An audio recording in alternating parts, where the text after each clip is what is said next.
Maneva na sema PENDREAM TV. PENDREAM TV de osia dem yopo. Okay. Me pacho slavery anase enonkodwa. Ye nyina ni say ya papa Mahama eko UN nde a wakoka ho asem a abrofo no by majority age atum say obi enim say eye wrong crime. But none of them are to me say, Primra, Yankopon bo wiase a besi eneno. Boni bi enu abas asiswa eso sane. Sa boni no da. Okay. Na wukọ Israel. Okay.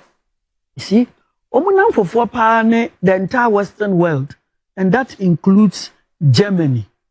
But Israel from class 1.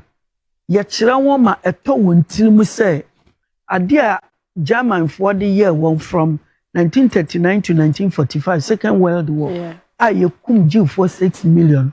Their children should never forget. That is number one. Wow. Number two, the debi antokwe bi bebe wiase. No maybe any German for bekono. Israel for support to against Germany. Because to kill 6 million, we say you kum million bako credit. No mind kitwa you kum we nipa 6 million. Ntia yadia pese yue ebefida. Ntia several countries in the world omu baby a Holocaust museum. Okay. In fact, I visited the Holocaust museum in Cape Town. Udruwa ubesu. Just to ensure nobody would ever forget. That. In the case of Africa, I say ye fi bibi. I say Jew for me 1939 to 45. In our case, no, only the length, the period, no. 350 years. Wow. 350 years. Wow. Jew for no elusu nipa 6 million. Yen elusu nipa 45 million. Wow. 15 million people died during the capture because people want us to believe it was like a sale. That's why you call it a slave trade. But it wasn't a trade. When you talk of a trade, we are talking of demand and supply. Yeah. We are talking of bargaining. We are talking of a seller and a buyer. Then the subject matter should be a chattel or goods. In the case of slavery, the subject matter is a human being. Yes. So it was never a trade. That was why the subject matter was always shackled because it was not without his consent. It is a ujainoa, obejane or no, ebeku. And we pretend it didn't happen. 15 million people died during the capture. 15 million people died during the transshipment to the Americas. And 15 million people got there. Africa lost 45 million. Now, no topic in here. Now, say no topic and kaube who say, and Makama to say, Mumie no. Nya say, for every one man sent there, for every 3 men sent there, they needed only 1 woman. Okay. And if you are at 4 or 5, they needed 1 woman. Because women is a man, you don't bombe who and the 2 women young what the ombeyas are laborious work expected of them. Within this 350-year period, what happened was that virtually all men in Africa between the ages of 13 and about 30, Africa, and when it comes to women and so on, those like you, here maybe about no more to your generation no so. What you are saying?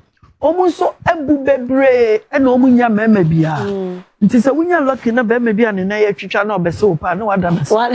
Winya lucky akokra because I don't know short you do ye adwuma wo ho a enye ye no. Ya fa nko. Enti no during slavery it was not the survival of the fittest but the survival of the weakest. Wow. Na mfaso wo so ye do ye bibi ebe ye dia. Ya fa nko. Another certain ba ko pe akofo bebre nim. And also, they man, you the mukodru or woman, no be ba, Sanka wow for no be free New York, Cabana Casa, Uba with your mipe, no attorney to Sacramento, no be free New Jersey, you are taught with second born, no be so free Washington, you are taught with third born. So we're treated just as animals. Wow. Now, Yana said, we pretend they say, it didn't happen. Oh, wow. Thank you so much for the eye opening. Not just say it's a win for Ghana. It is a win for Africa. Yeah, that's it. Now, coming back to our topical issue, no, you say customary marriage as against ordinance marriage. No, which one is the best? Yeah, which one is better? Yes. Okay, so which one is better? Yes.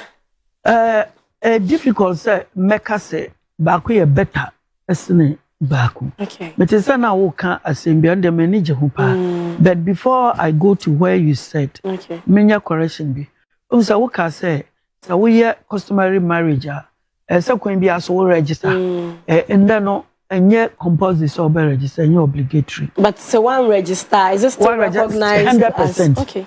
Time omo ye no na PNDC those days no percent ko register amadebi na wukunu ni ho na wo corporate japade ho wanya krata de edi adanse na chire ne egu ni say when it comes to customary law itself is unwritten law. Okay. So you can't so you can't make any species of it written and still expect it to be customary. Okay.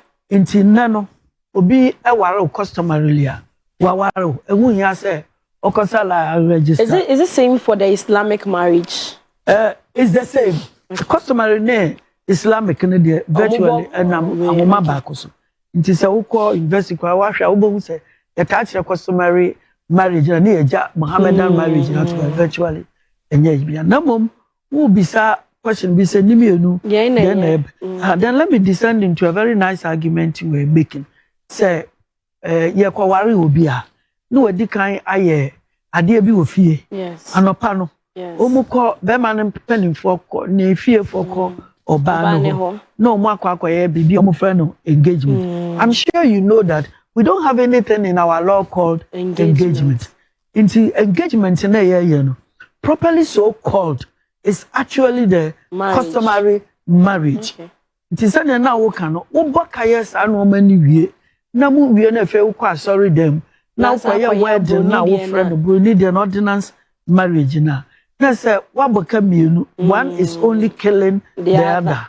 It is anka wo betimi anka first one no menye e won so e ka wo ho pa na sisi anu so our part of the world as Africans, as Ghanaians no so esombo e ma yensen we deem it as no na as we need dear mebusuafo until there was no way you can do away with that.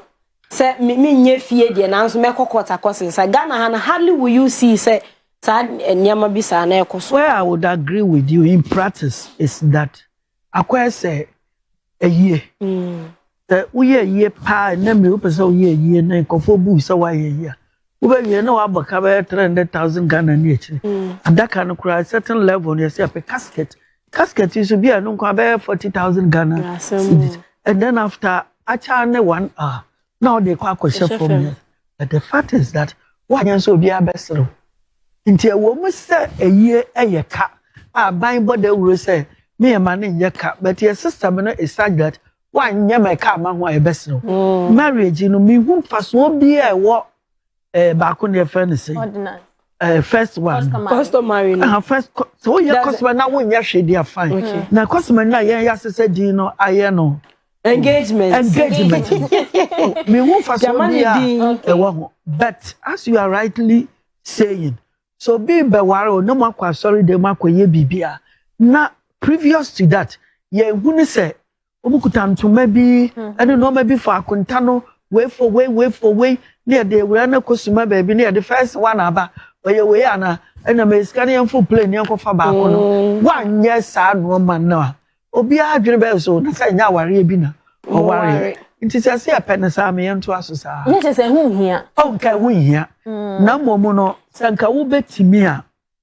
wo ye no a ya ware wo ye no the only disadvantage no and the women don't like that one and they say customary marriage is potentially polygamous. Okay. Now before say be polygamous no maybe your court na your friend say me client no lady ne se ni kura kobo edwaman and the buafu de nende odi aba court and a judge that I'm not a magistrate and not a Supreme Court judge. Okay. And a judge no bisa say what type of marriage no say customary na say madam ti yan kan tell that say customary marriage potentially for no say what no say na be man wan twempena obetuma wari bi aka ho masa fa nkwase asem pastor when it comes to customary marriage definitely the women will not like it much because be man to me be open say the ba boa mo watuma satisfy the potential aspect of it. They say ordinance ne dey stick to what you have. A year friend say handcuff na dey go be man. Oh, handcuff say. Come say e ba embrem a customary marriage ni ordinance marriage. E mu dey way and e protect our way. E ba is nsem bi ananta wantawa esi wa we mu a customary ni ordinance marriage dey way and etimi e protect marriage. I mean can say be fancho. That's a very beautiful question you have asked. If you shemu ameye who say customary marriage is even more stable than ordinance. And the reason is very simple. And it's in the case of customary marriage, there be one set of family. And then another set of family. Say yeba yamansa ekowari no more cambo. So the moment the two of you marry, it's like you have brought together two families. Not just two families, two towns. Okay. And not just two towns, sometimes two ethnic groups. Bia abrantia ne yabunini. Ena obano of oye ewe. The moment you marry, ushia bemano. When you friend contact because of the customary nature, you're able to bring people together. And so, assembly bebano, our na so no say catch real. So when the jina our reality, so bibi say here, braba bibi say be catch you can bibi a now luckily for Ghanaians, customary marriage, it developed out of Governor McLean. Okay. So what in the day? When McLean became judicial assessor, and what I say, some of the customary marriages will be brought into the formal system and recognized under British law. Until one good thing about customary marriage, and they say, what does our worry concommend you? What worry Stephanie Odeyo? Your bani fee emra, and they day a worry. So the moment you come out of customary marriage, it's like say.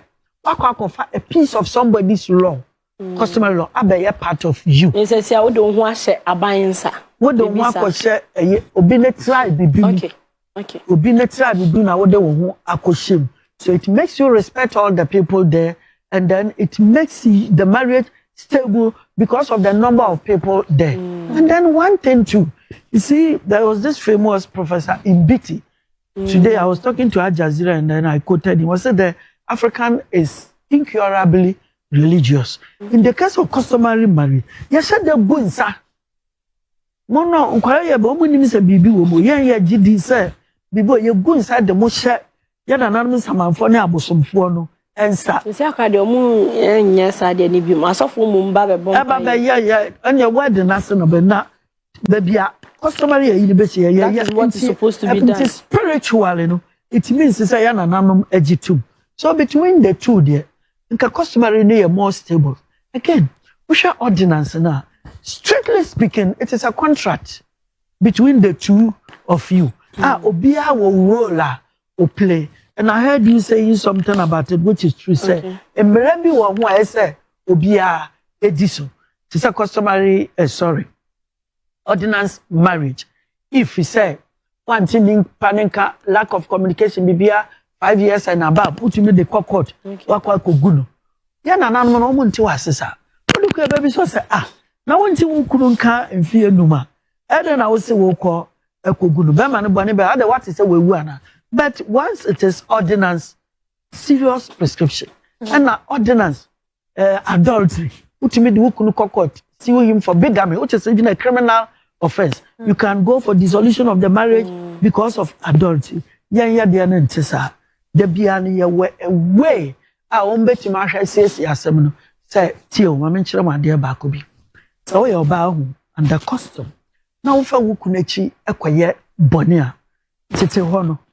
Obani ya boni bia.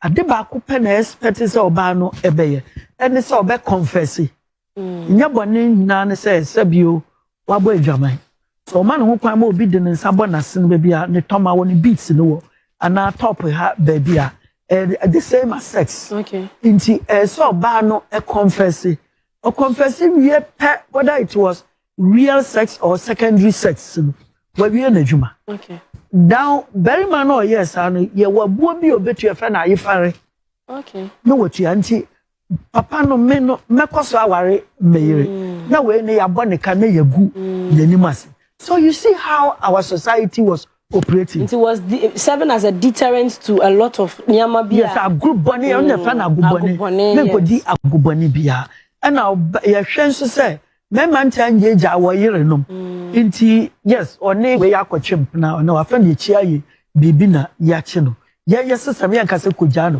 ye beji be ma na ifa but in the case of the ordinance from day one when say adultery will be a ground for the dissolution of the marriage inti I said there no obi hwa ne yenko emwa obi people are of the view say especially a man of the view say nkwasiebo bebre no it is more on the side of the customary compared to ordinance no because I know there from day one when him say I'm strictly going with this person alone into we are aware no nkodi nsem hunu bia because when him say you will be cited for bigamy no do you agree with them? Do you think it saves the woman from a lot of nia obi be friend is say your friend is saying nkwasiebo no oh to a very high extent say ukoko ware ye ordinance no na wunim say ye one against one normal bi wo hwa nya say we that alone is a mechanism and it's a check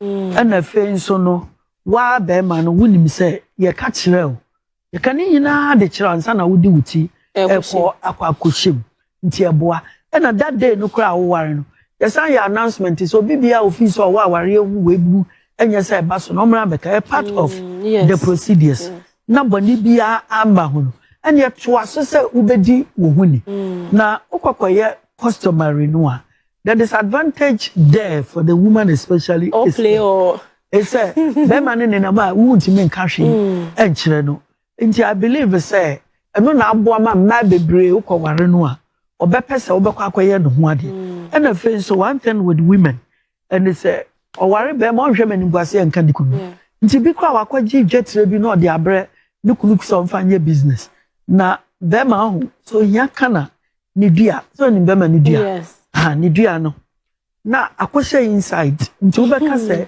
oni power bi a we yes na be sha ne ho a na me mema ya sorry kokoti ni dua no say wona chi kura be ba nani enti no obeya kwaji load di abro wudi first no nika no na from there obenya ka atina mu and obema nipa bebre lift nti eye good say nka aware na ye ordinance oba na ebre woni kunu ho a onimi say obresa obia me bata ho nti I think so to that extent an ordinance marriage is more secure.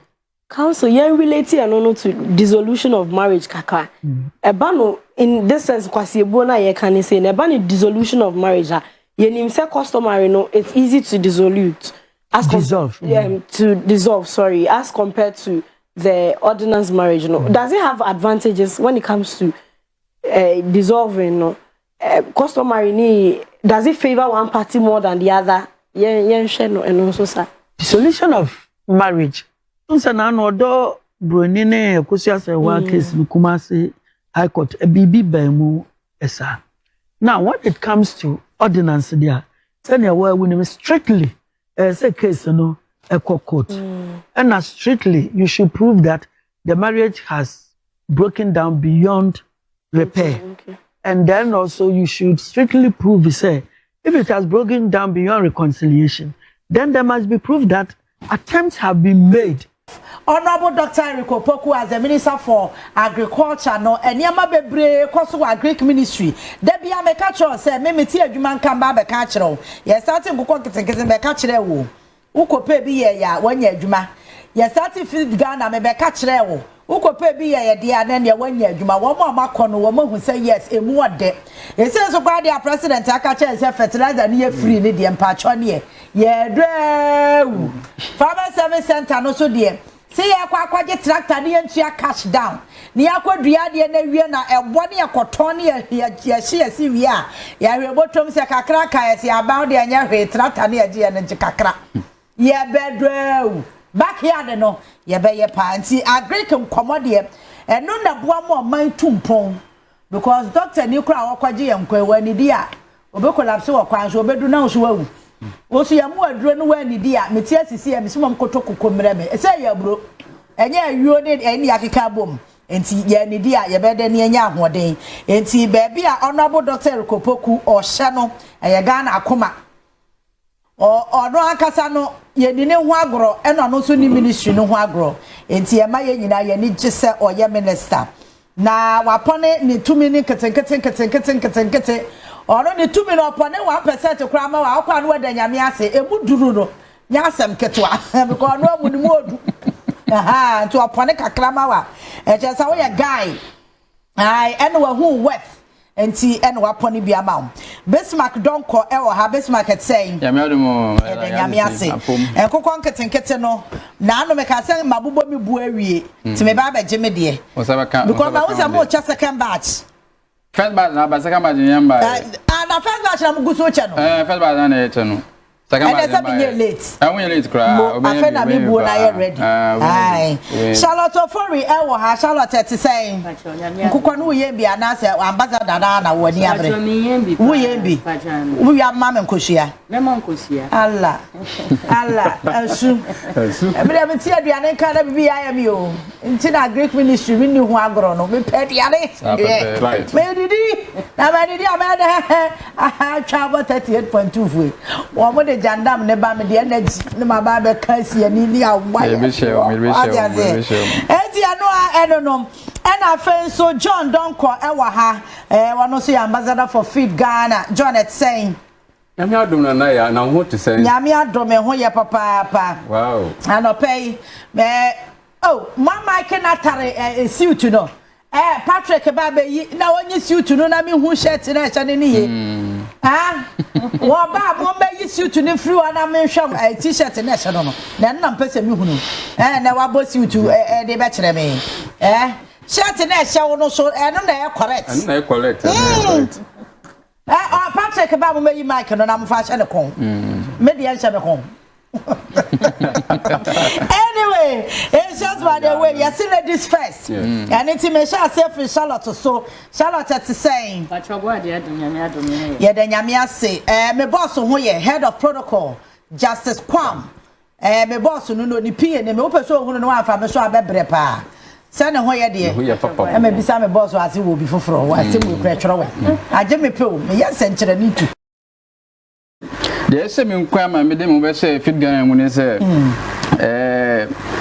sanya o kan no agric minister eno bo Rikopoku ne san kakra obo adwuma obai kakra ye hu no utumi say nyama e koso papa edikan no ma me hwe tomatoes issue no aye Burkina issue no aba ha wadwe yi papa na say atiti bosume o mi Ghana mans bibi ye bia na say ye Ghana ye dia de ye di de ye num de ye say ye Ghana de na Burkina nkwa ntosi abe issue ya akwebo atwibidi ya sensen ekomi akoye say ya ye di ye dokuno kwa ni kwan say ben say na ya rehupi ba ngogidie e wali Rikopoku mu kakra ye hu no ye mo de egu akwam no mjidi say enche ya Ghana ebe ye ntosa ebeba dwama so ya bia bon say Ghana ntosi ni ya ebedi ntosi enche kra sana woka no me she mabe nkran say Burkina issue bai me say yemfa ye hu hye kwa adwuma no ntosi no mutitiru abe issue Ghana hapa obia ka ho asem we na man hye nkran hye youth ni nkran na yemfa ye hu hye tomatoes ni mu kakra be botumi aye ye say ye ga say kwa adwuma ye say kwotene kra so botumi atra nkran ha aye kwa adwuma no ene kwa adwuma aye technology aba for dwumedi obetumi atena nkran se kakra wadwuma wo kakra wo obetumi asemi oh ante akuya dina me asase da hoyi dina hwe na mondoma me na pese me ndua nto sana me ndua moku me ndua blode me ndua branche to obetumi atena nkran ha na wase no bibi akọ no ma yama e wo man wa agba no we twa no ma akọhwe se e kosen ti message youth no ya wonim se obi a transe apa ben adwuma be 2 years o twa kwan saa ne sanka nso agree ke obemu a bosumi ensa odua mokontos bosumi ensa aso we twa kwan a mfie menu ensa adwuma wo sanka wo se wo kwhye kwadwum na wo ye ntos na wo moku a sanka wa asase te mfaso de e di ho mfaso te mesre youth ni se saa bokina ntos issue no obi a ema enhye yenkran na yefa ye won di kwadwum no mu na ye ntos ni bi se ne ye kantos ni se ya yenye bio ye ba say yenye sufficient aha ntinka yetumi ya ba garden no bia de no hyema kakra bia boto ba say be demand e ma demand no akọ high ti me say youth so bia fa ho nhye kwadwenu mu na ntosi issue ni de hawadwen ya okay yeah all right John yenhwe senya wo wani abre a wo ye ambassador de na chese wo de da ubona ye nyina ye nim emfasode e wo kuayo so but obi wo ho a wo tie wa no pa ya obeka se me kra me starting free he oni ba bi on sha si free onye den yo me da si be anti nanaya se akonya kasi a modi amayen se ye ne Ghana for medi agree ko ho enkomo na michia wahwefo ina na meda woni producer so ase na mefa nchia etoshimiene enkoma His Excellency the President John Dramani Mahama eni Dr. Eric Opoku nchia kesi enkoma no na ya so nim se ukọ bono side ni Asante side Dr. Eric Opoku ye friend King Solomon correct and na yankasa so ya mani dimbi ye friend Mr. Okumkom Okumkom de se trend pa e gladi ankopon papa ni boduma bruta na me ankasa asambazo da na minister appointment me ankasa me dia me dem say friend agric prophet mo say odifo bia ka asem a ebem bubepe na ebem so osama ho akwankyere say ye saa na agric minister otie na ya ba ya tue ho asiwo se ye bobo fit Ghana ho deru ama wiasa man say na ati eninti ya ba for youth for nti na ya ba okay ye de ho aba for ama man Ghana say youth free mumra mumoye kwadwuma anti ya ma kan say mi chiro ya na ye ko school no isusa no I won class at that time now we later na teacher ni etwa Abraham and there's a mentality there where you to say punishment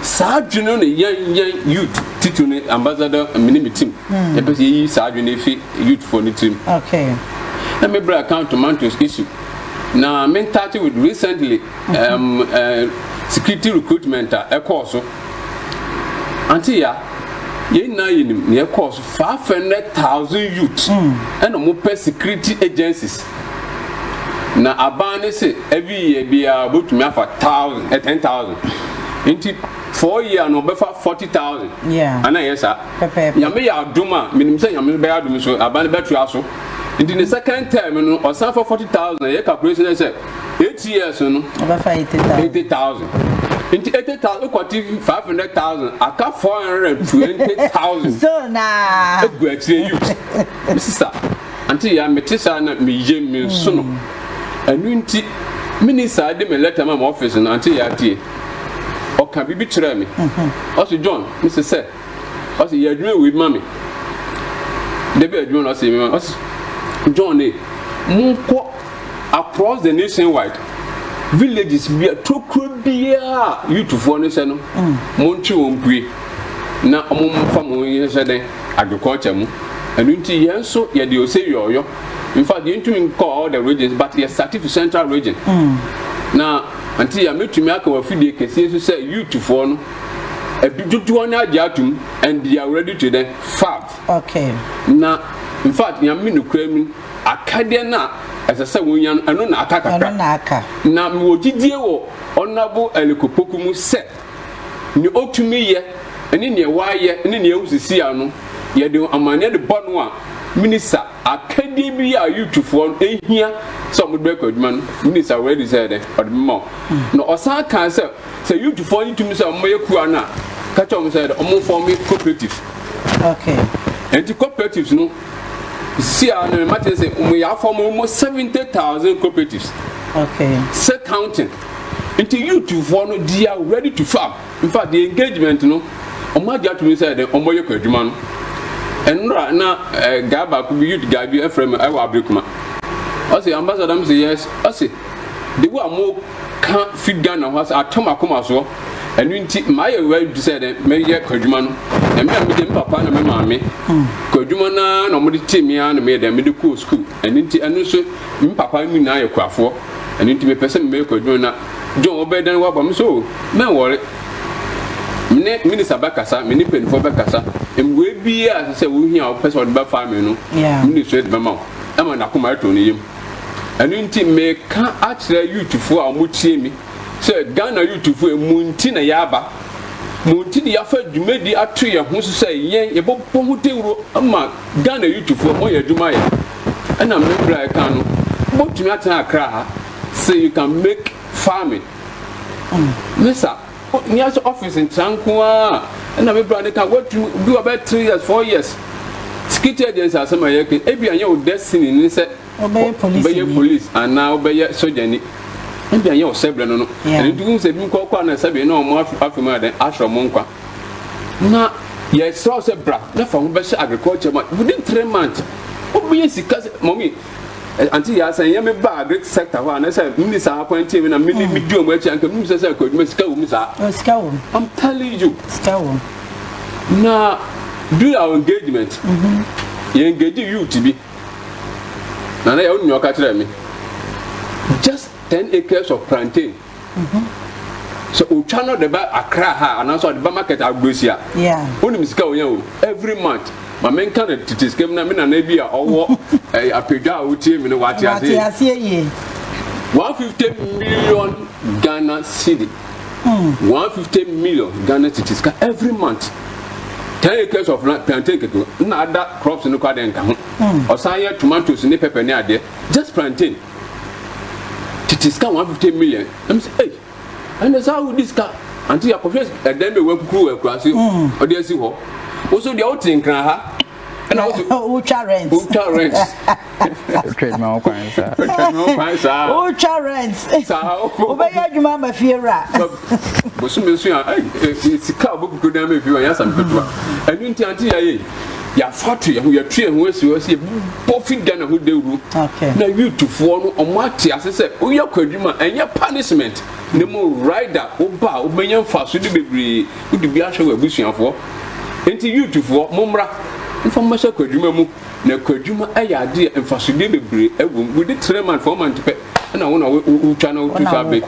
Okay, all right, my name is Charlotte we can we second round me misa ne say emma on say akane no na yenim se emma di akotene wo saa ekuayo yimuni ade mema na ekwa na eja yenso ye di akire ye ba na eja ya pagya bi na ya soa na ye di aba fie say technology ene eniama bebre aba ye betimi di aye ekua no kra ma meka ne se obre na ba for because adop pine no ene man krofo ani ha say so nyame adop farming service center ba enti ebenya tractors ni machines a ye de be kwa plow anas ye de be ye adwuma enhia manpower bebre emana ewo mu no wa ma yate backyard garden no asepa na mom say John amayati say no mbetimi aforme cooperative and say ekuekuo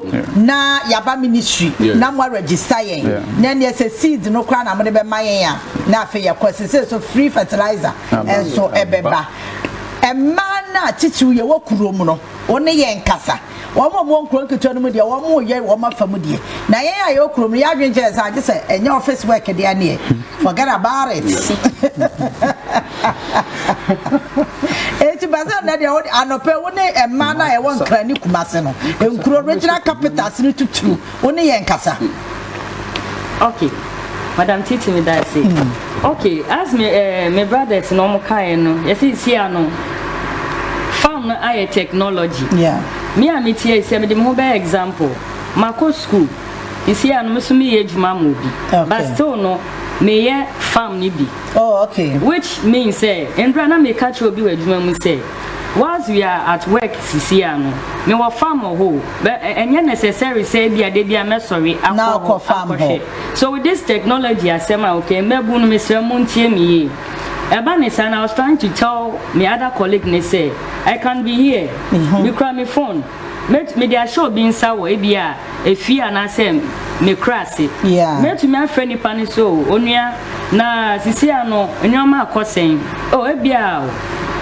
Bibi akoye anaso ohoefu ntino ye pese betumi adra o kan sana se bia o pese me se ne momo bi anase bibi sana opa apafo no mo doma me te we that one no eba ne sana technology ai bibia easy which means say metumi atna jesem wonu akone na mana na ma se ne momo ebe man some energy bi ama o ma shase se o mo do we no ho no nche se met na hana me send scan kwa but e wo ma me dem me twa kwan ko ho na ma ko hwe se ne anyoma eden ko so me advice me boni say you can still work or be in Accra here and na baby a obia na wasan ye eku ejuma no because of technology na abano into with that one no me find say wo eno wo ye ejuma mo bi unim say boso mesumpo anya necessary as I say say be ko kro me ko didwa and I say me fa me car me pick up mako akosi sabia be fie me pa me bi beche the person meton bi with that one no me nya bibi kakra fi ho asa so boso so a e wo dia magi wo there's phone be compliment idea na wo ye yes intin person me ka chembe bu ni say man nya o ma adwen say wa ko school ntino with that one no untumi nya efuo anase bibisa intin me sre omo anapai say o man ya fa ya won hye ekwadwumen we can still work you can be in Accra here and na baby a wo bia na still na betumi aye efuo no with that one at the end one ka sa uti echi na wo hwe we ni beden ti me sre mebu nya se ma ye fa ye won hye ekwadwumen mu na bibia nkoso jojo Besmark ya titi as me da se akonya wasanda ma me biu no ya to de meka kan se ye dwume de ye di ni se ne ye bon de ru no ya ye hye gu akwan mu a ye pese ye stakeholder engagement nationwide this should be a region mu no ye pese ye stakeholder engagement sa stakeholder engagement no be involve the sector minister honorable Kopoku Nankasa be involve MP awo constituency anaso this should ni mu no MMDC is omo this should ni mu ni a be invite omo e be invite ahemfo na fe invite youth no titru ene kwafo no mo community ni mu no na no mo edi nkonya na mo atwe nkomo ye hu omo how na ya je omo response ko ya na mpe ne ye ne ko grounds ye ne omo ye ne kwafo no kasa nti omo hu ya omo ya ba omo diem because ya no hu mpenufo na omo be omo kra koma asem na ye na ye din ba omo hu ye omo za ye de mo na ya ba no sa nti enche ye boko nationwide stakeholder engagement ye ne sa mpenufo ne ye be di nkomo na ye tie kwafo no how obi wa na afan so be so omble kwadwum se ne ye kasa ye fa youth on phone hu nsem no ya so obi afan so obi mu a ye wa extension office we ntemu a se won ti bibia se a se nto sa na mokuno be se wundu a sa extension for bachelor o se bia se na obe no asase we wudu a ba wudi we be ti ya ti enche ye de sa me de be hye so a enche kwa no mo de mese ne se with stakeholder engagement no ya e be se ya ambassador ye boss se na be ye aduma no e be ye na why ye no why effective no ye sere penifo mo hwe nda na be se ambassador se pick up bi kwa na be nyama no na montu no aye halmu because ye Ghana ni awiase afane ni na ye kwa ni mu de ru ntinka ye sere penifo mo tie nda na be se bia pick up bi no be nyama ambassador se na be ya na dwumedie no aye ntentem na adwuma so aye ye no ye sere penifo mo hwe obi o tie nda na be bia no se omo pick up bi ma ambassador ye ska fam so ya eno so ye beje okay that's it all right ambassador one Yes, Auntie. I'm going to last comment. You, Auntie, I'm going to be matter to Farmer Service Center. Okay. Down on me in the His Excellency Kakati Sort. Now, South Farmer Service Center, I can watch me. Honor, Kujuma, I can watch them. Akadia talking about the incentives. Akadia, the Bay Kujman, or Honor Beko. And His Excellency, the promise or and only the account or yok. Now, sir, only the way be that. Now, say, Omama, a free fertilizer. Now, Damna Miti as ambassador for Feed Ghana. Many G. Broso, it says a year can a cardiac developer, a new heart, a bedding Kuanae. And into free fertilizer now, he says, I promise you, you to phone Commonia Jabroso, a Makumato Muyim. Into a catcher was said, you hold the momo, and into almost side and among G and Tum. Nani ya kebiano ye make sure say den ye be ya momo no omakuma to muyum na me de kan say minister kan say omo form cooperatives no omo yom leadership na me san ka cha mebu no say omo yom leadership na akade bi abekwa kodi omo pelifo ni nsa no ye ho se ye behwe na emfa baabia na be kofom eno ni asem no 100%. It says you to need business na mo ka say for me cooperatives na ye pelifo omo kwaje ade na eja omo do fa baabia ye ne den so that's ya sure mo say yes ya ba for the youth munti na ye wo ho Ghana youth munti ya tue ho asi wo say den ye bebua mo enu nti me ka cha youth fo mo Ghana mu say mo kuma tunwe montam tuku ne ehia ne say mo aja tum say agrek na eden mo beye yenso ye ho de mawo masa me twa to youth for mo take advantage say na me bra ne kan titu no tomatoes no mo fa mo hu say tomatoes we mu na ebeboa mo na the last time me honorable minister an opportunity for Asante Atimagogo na ukọ a minister cut sort obesi tomatoes factory em say nche bia na ombewie na kumho you tutum say omodem ho ase sa tomatoes kwayo e wa Asante Atimagogo na yo honko a na ye you tumi bebre na ye tomatoes no metumi abobo bi e wo Ghana ha ukọ kofodua say ya omoye bi wo techima omoye bi e na akomadan ye bi na vrongo ye bi enu nti me catch you to ask you cry say mon fa mo humbe say agrek mu na sa tomatoes issue abai mon fa mo hu na within 3 months 4 months no sika ba botom no benye bi na wo de ahwe no wabusia afi nyame di twato say nyame bra ne ya pe no mesle Ghana for penny for amutie mi adwuma no ya hwe ho so say ye beye ne ya ye ne yi na yakona ebedie no ya na akwebie wo kakra na minister Africa say munwa tokuo bia mu there's a nationwide adwuma no so the whole Ghana and ye chini nti e besre omo amunsem wo bi ankwa Charlotte atade a show no kra e ka asem ni nyina me hu feed Ghana wo boso ena me hu nkokwa nketenkete e wo onofo so e kire se ho no onofo na e de ma bebre o nkura num na meme num be se utimi se bibi bo ho na e kire shabo ati ase aha enti e Charlotte ma bimbisa Obeka said so far so good. Yahu feed Ghana said ya launch wo techiman. Yahu nkukwa nketenkete ya launch wo Kumasi. Kwasen. Okay, me that's it. But your feed da ya sha ase no nyame adom besi ne bibi akosu jojo. E da nyame ase. Ai bibi akosu jojo. Ana mesre bisa o. Isi ano ase as time goes on na ya komia no. Yeah. Mala oba mefra meme no. Aha. There's a saying say sidia be ma betumi aye no. Oh, man say ya ho oden. Ye be ye. So betumi aye. This year maka menu no ho no. It's all about Feed Ghana. Okay. We be say Feed Ghana na no what you're saying. You say Feed Ghana initiative. Yeah. And with this one we meet Jinema as a man in Okay. And with this one I could say I'm emphasizing on the home garden. Okay. You see a home garden no and na ye no man pese ye mebu no fo okay. Tinia ye ban home garden. Oga na no ho be kire afabro fofra. Ma release you. Tino ye can home garden now. Just 3 days ago na me ye aduane. I think me wo some ingredients kakran bi wo fie. Na aka me fan say tomatoes be say me nu bi am de be kan. Because me kwa bonto so say me kwa kotobi. Ba me dru ho na me show mommy.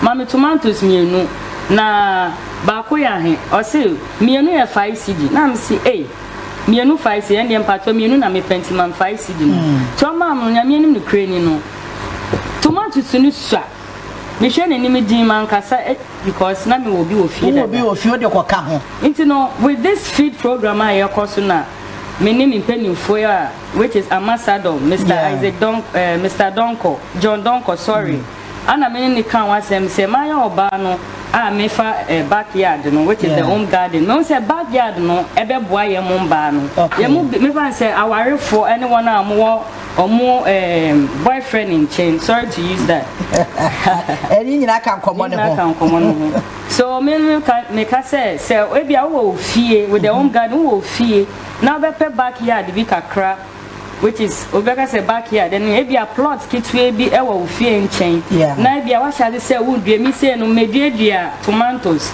meduadua meko asan duadua e kan say abejudi e bia kan nti mi anga mi du mefo no musa na mi anga me ni ji ho because no nya amana me be fa car aka say me kwa akra ana mokola na sa gbagbuloshi na makodija ebia eduane no me ya no menya moko kakra ka me fe chire wa makoti bia ba be blende na me dia ye me yi tin me emphasize emebu ni nyina wa out ni say backyard na hu hia backyard na nche say me no maka tomatoes maka me ko ni say obedie nti bia obi a wo de opese odua wo na backyard it could be say obetumi aye indoors planting so ebi to say flowers eba the flowers e bibia isi asa brofo no mo cha de cry betumi the flowers abecho bagana hana say ucho obi flowers na say opeska say nya flower de be nya flowers ba say flowers my energy be yes into no with own garden no cry flowers so hu hia utumi bia flowers with flowers no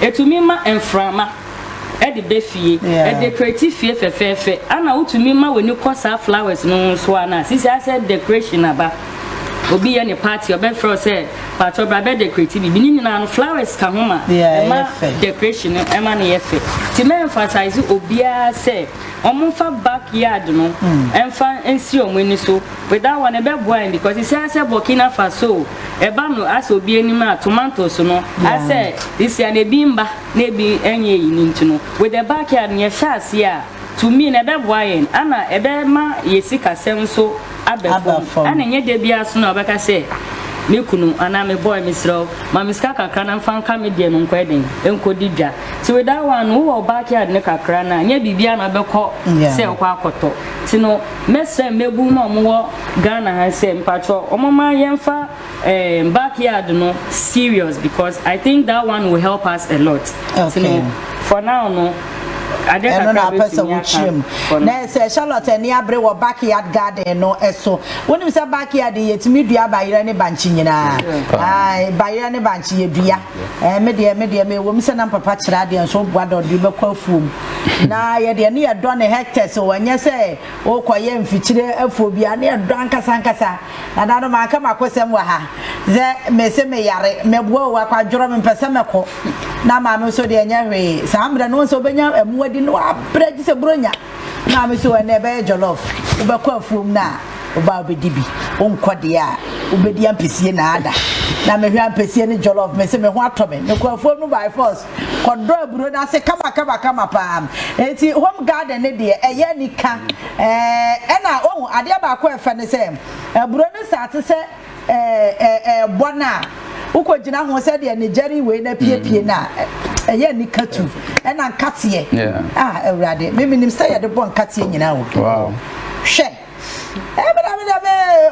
wanti na Greek no me ni wa agro no eje ife Bismarck Adam ye hwe feed Ghana dia na because wo ye babu no e na me hwe asa wo ani je wade na wo ye ni mu e de na ma ne basa say I tell me that say na pay me chawo na pay we tie for mo hwen me say we feed na kwa chi pa penufo shower doors question so ya na mood question no question mood pa Bishop Bonigas and Bishop Abba yes nye Jay-Z Benjamin Brenante obi enyi yes we dey wanyi 70 Benjamin Breno yes, oh, papa, when you kura sister, when you 70 and almost when a bit me kwa kutwa 130 as I speak okwate se bron baby ofi nkurase okwa nkurase asante nkurase ye nananom no bi da so ho ye nananom center with west we ye nananom bi tia bi enya o ma me bi wa ya soro ho ne wo de nche ye wa soro ho nyina ne wo de nche ye wa soro de mo nyina so nya 103 ne wo de nche 103 missing tree na ninya ya na nanya ya wow yeah, very strong very fit and Bible Wednesday oba Sunday sure missing one dinche obia wow da baba so be ne one dinche obia 103 adena apart from ahyeyi yeah no more from spirituality ni agro apart from sino mu didi yi na omo hwam so yi no mu suro ade yeah na omo spirituality tetefuo no na omo fa ni agro kura ba na no ye na mafo ya banne no omo spirituality no omo shedan taking it serious oh yeah entu be wu obi a oba abeya bisa na ekabia to no na wade egu na juma sai ye yina di okọ interview visa ya mfa ma no ye deport ni nua bi efra buruchira bagana onye adwuma nye na brabo no so etwam abrabo so your pick time yeah obi on a prime time obi timi waste sa prime time ni nyina on fanya hwe na ni baba no so say oba sofo ni tata no ubeye abisa ma ne ntam kra twam ente twam sa no a enhyira na won so age ne ba na betima manifest aha so no time ni twam obi wa ye sofo ba wa nkwa bi say hu ne yes wo ye na ne time twam ente ba sa age say manifest fa na ba so okay obi ho ye defo pa obi ho a che say we ni patitru ba sa de na homoni ama na mbam o masi ultimate divert ko ne ba so obetimi I dem manifest ato ne ba so okay han so nyankopon de ne tumi ma ne ba Yesu Kristo into obi aba na assistant into Isaac Jacob ne ba assist Isaac and Joseph ba assist Jacob into generation biano obi aba na so fa mantle no okay okay into obi a ho be ba ni ntam obi ya bi sama na hwe na hyebre mu no na ne tam na twam into abasa so ma mienu miensa na we ya show bi a obetima peke na yim na ye ato so aha into yi to no so a sam page na betima fa no ba no so aba ama papa na na ma me na enjoy bi ansa no wawu oh into be show bi ho peso oni board bopa ba wanyamwa ne mre so wanyamwa because ni bie ni ho okobobo kwa na tiatan be wo fufuo be yesi to so omunim ya samra de no omunim achede nyamede amam enti ubonsi se ni pa ne ba ono so beba be wo generation the next generation bonse bia ne ba na pa ebi okobo professional footballer na fe abesesa fie ni nyina na obahwa yenya January February March na ebe wu obi gusu hwe gusu tie ade e frɛ na bisa kro no onim na ade ban enti ono no anse wada so no watimi sa watidwam aye ntɔ ade yale e to hye no so ene ma esori tia no ne mantimi mpagya ne manyina ntimi mpagya enso wote ho eno am ye maame bi ho adwuma so wakwa asore waye deaconesses 42 years mampani na ne mafo ni kunawu ni kunu asore pani elder wa free be 10 years ne mafo no nyana na ayaka na maame bi susa maame na number over 78 o susa cha say esu adenya o se papa edan na mi kunu ti ase na yesi yare ebo mi kunu me de na wura me de na kwa me de na wura ntima nsi dan bi sese ba bia me ti ye tumi ne mani 2 e wo US e na 2 wo Ghana ba ko ware opani bi okuma ase e ba ko akra e na 2 wo US ba ma me ye tuma me no a wo se asori mpanifo bi no wa ko hu om se komema no ba bia asesa ne niam akogu a ne mama akofo ni nyina ne ya aka eno ama me tu na ma ba de na yekoso Dedi kama amena Pendream TV ase na so far so good say open online portal e wo Ghana nipa share nipa follow nipa comment here to my best of knowledge without any biases Pendream TV